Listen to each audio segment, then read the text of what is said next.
പഹൽഗാം ഭീകര ആക്രമണത്തെ ശക്തമായി അപലപിക്കുന്നതായും ആക്രമണത്തിന് നേതൃത്വം നൽകിയ ഭീകരവാദികളെ നിയമത്തിന് മുന്നിൽ കൊണ്ടുവരേണ്ടതുണ്ട് എന്നും പറയുന്നതിനൊപ്പം കേന്ദ്ര സർക്കാരിന്റെ തെറ്റായ ഇടപെടലുകളാണ് ഈ ഭീകര ആക്രമണത്തിലേക്ക് നയിച്ചത് എന്നുകൂടി ആരോപിക്കുകയാണ് CPM സംസ്ഥാന സെക്രട്ടറി MV ഗോവിന്ദൻ.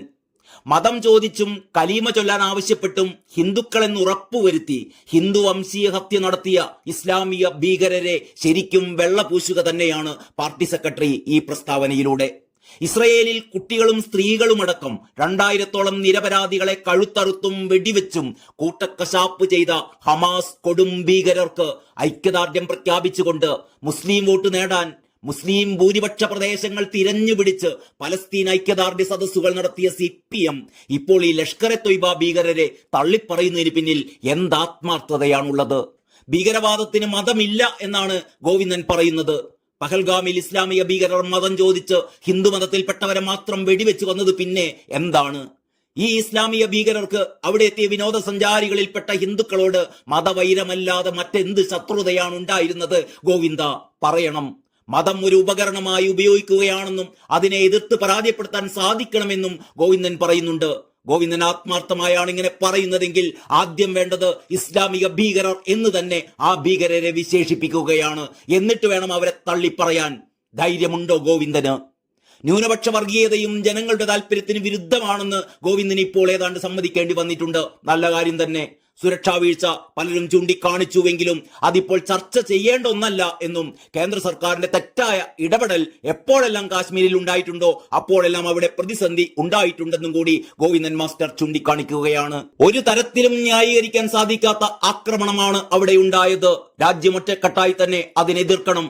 രാഷ്ട്രീയമായും ഭരണപരമായും ശക്തമായ മറുപടി തന്നെ ഇതിന് നൽകേണ്ടതുണ്ടെന്നുമൊക്കെ ഗോവിന്ദൻ പറയുന്നുണ്ട്. ഏപ്രിൽ 29, 30 തീയതികളിൽ സംസ്ഥാനത്ത് ഭീകരവാദത്തിനെതിരെ മാനവികത എന്ന മുദ്രാവാക്യം ഉയർത്തി സദസ്സുകൾ സംഘടിപ്പിക്കുമെന്നും അദ്ദേഹം വ്യക്തമാക്കുന്നു. അക്കൂട്ടത്തിൽ ഹമാസിനെതിരെ കൂടി മുദ്രാവാക്യം ഉയർത്താൻ ഗോവിന്ദനും ഗോവിന്ദന്റെ ശിങ്കിടികൾക്കും ധൈര്യമുണ്ടാകുമോ എന്നാണ് കാത്തിരുന്ന് കാണേണ്ടത്. കേന്ദ്ര സർക്കാരിന്റെ തെറ്റായ നയങ്ങളാണ് ഈ ഒരു പശ്ചാത്തലം രൂപപ്പെടാൻ കാരണമെന്ന് വീണ്ടും വീണ്ടും ഗോവിന്ദൻ പറയുന്നുണ്ട്. ആക്രമണത്തിൽ കൊല്ലപ്പെട്ട മലയാളി N രാമചന്ദ്രന്റെ മകൾക്ക് നേരെയുണ്ടായ സൈബർ ആക്രമണത്തെ അദ്ദേഹം അപലപിക്കുന്നു. അവിടെ നടന്ന വസ്തുതകളാണ് രാമചന്ദ്രന്റെ മകൾ ആരതി പറഞ്ഞത്.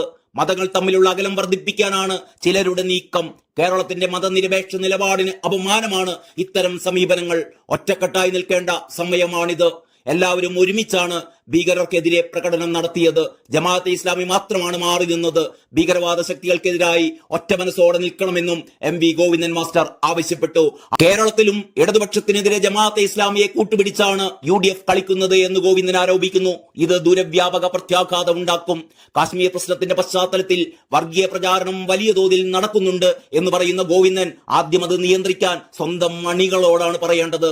അവരാണ് ഈ കേരളത്തിൽ ഇത്രയധികം മതവിദ്വേഷം പ്രചരിപ്പിച്ചുകൊണ്ടിരിക്കുന്നത് എന്ന് സഖാവ് മനസ്സിലാക്കുന്നത് നന്നായിരിക്കും. തൽക്കാലം ഇത്രമാത്രം.